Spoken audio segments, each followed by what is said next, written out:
My name is Dr. Peter Moran. I'm the musical director of the National Concert Hall Gamelan Orchestra and also the University College Dublin Gamelan Orchestra.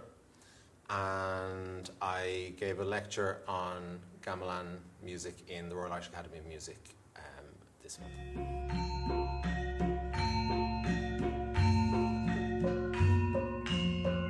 The most important instrument in the gamelan is the great gong, the gong again. And the word gong comes to the English language from the sound made by this instrument. These instruments have been made in Southeast Asia for thousands of years. This is the gong.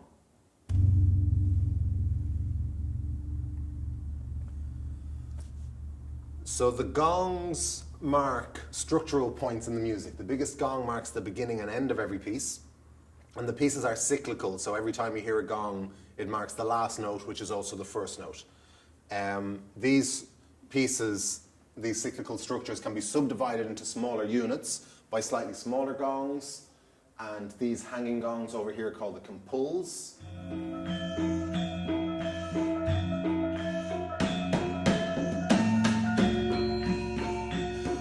The compulls are also named after the sound they make, which we can shorten to the sound pull.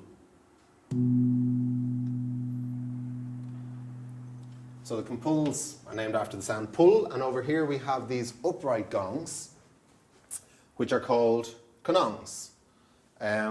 People often think they don't look like gongs, but they're simply upright. Instead of hanging on their side and being thinner, they're a bit deeper and sitting upright in racks. So these are called the kanongs, and again we name them after the sound that they make, which is nong.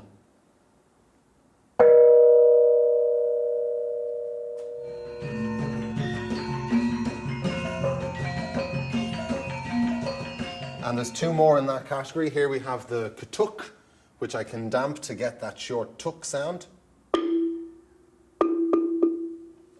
And finally over here we have the kampyang, which make the pyang sound.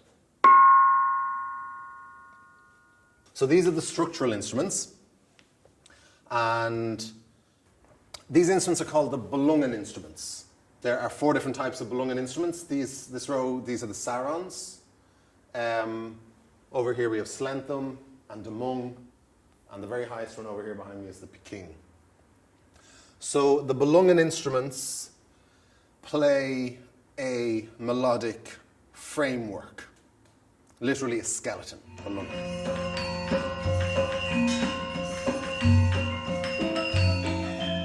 And we hold the mallet in this way, and we damp by grabbing the last note we hit as we play each new note.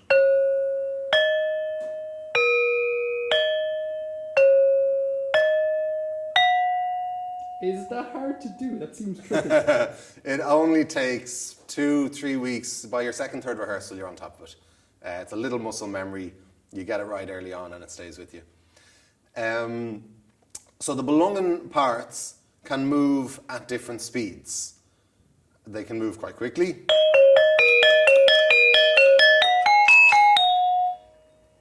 Or they can be spread out so far that there's a lot of space in between each note.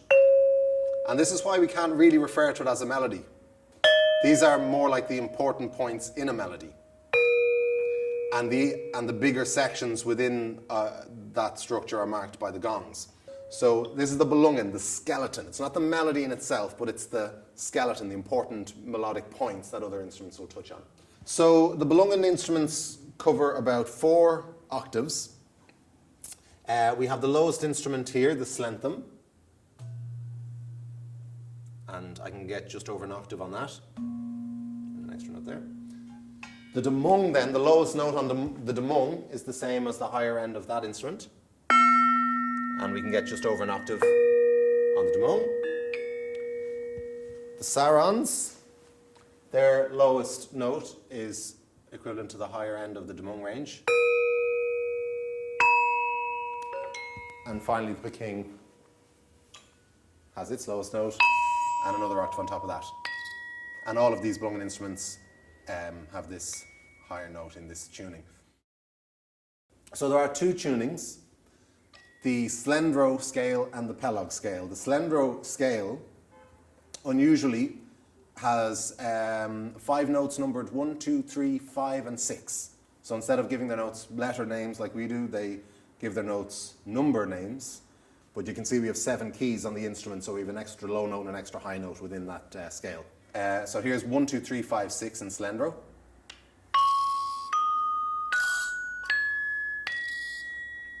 The other tuning is the Pelog tuning, which has 7 notes, simply numbered 1 to 7.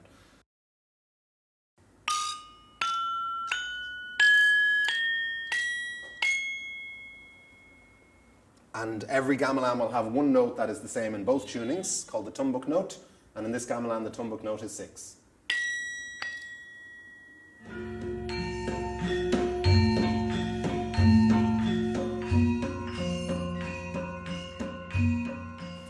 So these instruments are the bonangs, and they have the job of fleshing out that skeleton, that belunging line.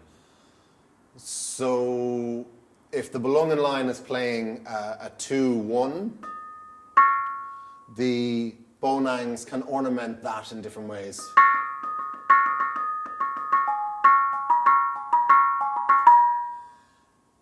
But when the music slows down, the bonangs can do more ornate parts because the space between the notes gets bigger and you get interlocking patterns.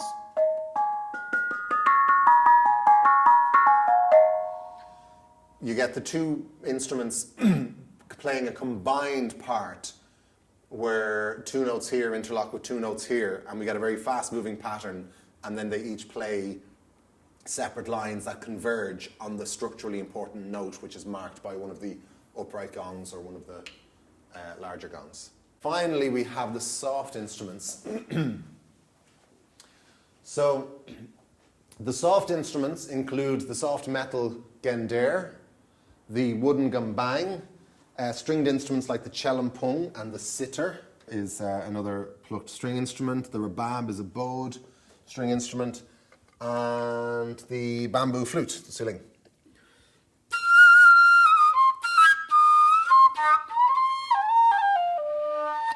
So all of these instruments will fill in the space in the skeleton, in the belunging. They'll fill in the space between the notes with a particular pattern that'll tell us what important pitch is coming up next.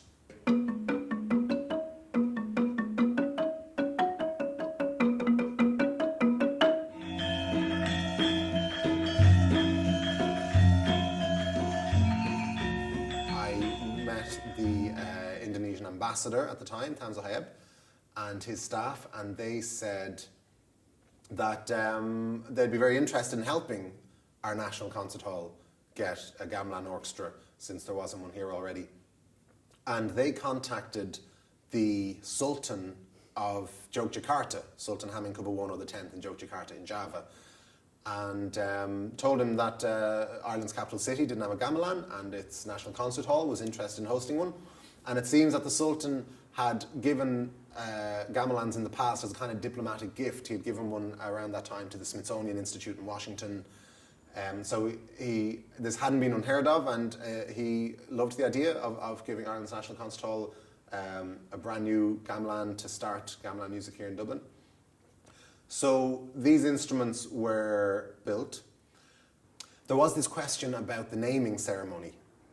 Important gamelans are usually given their own name, and they would have a naming ceremony after the instruments are built.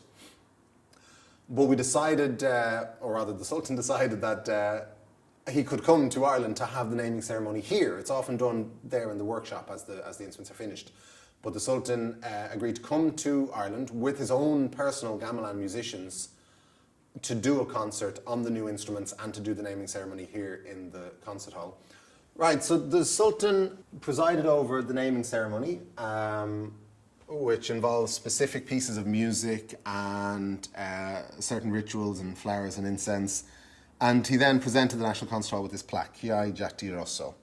Javanese, as I understand it, has 4 different levels of formality.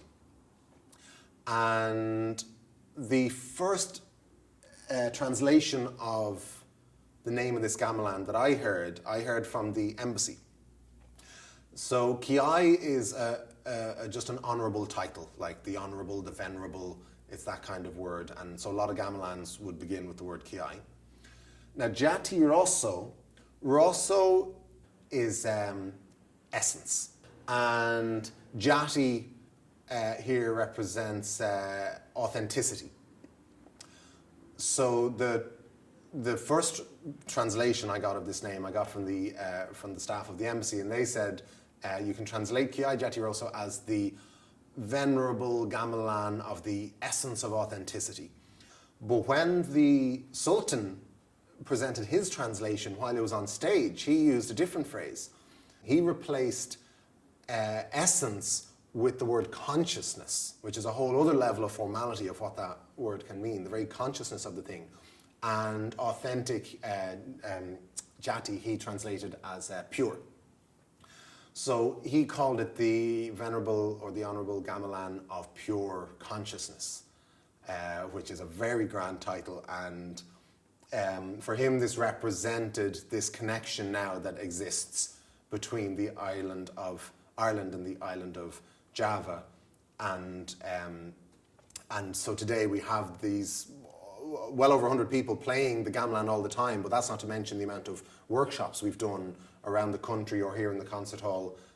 So thousands of people have already played on these instruments, and thousands of people then, as well as then radio broadcasts and festival performances, thousands upon thousands now know about gamelan music in Dublin who never would have heard of it before. So there is now this link in the musical consciousness of the Dublin musical community and the Javanese community who know about what we're doing here because they've come here and we've gone there. So, so this connection between Dublin and Yogyakarta now is another part of the meaning of Kiai Jati Rosso, the gamelan of pure consciousness.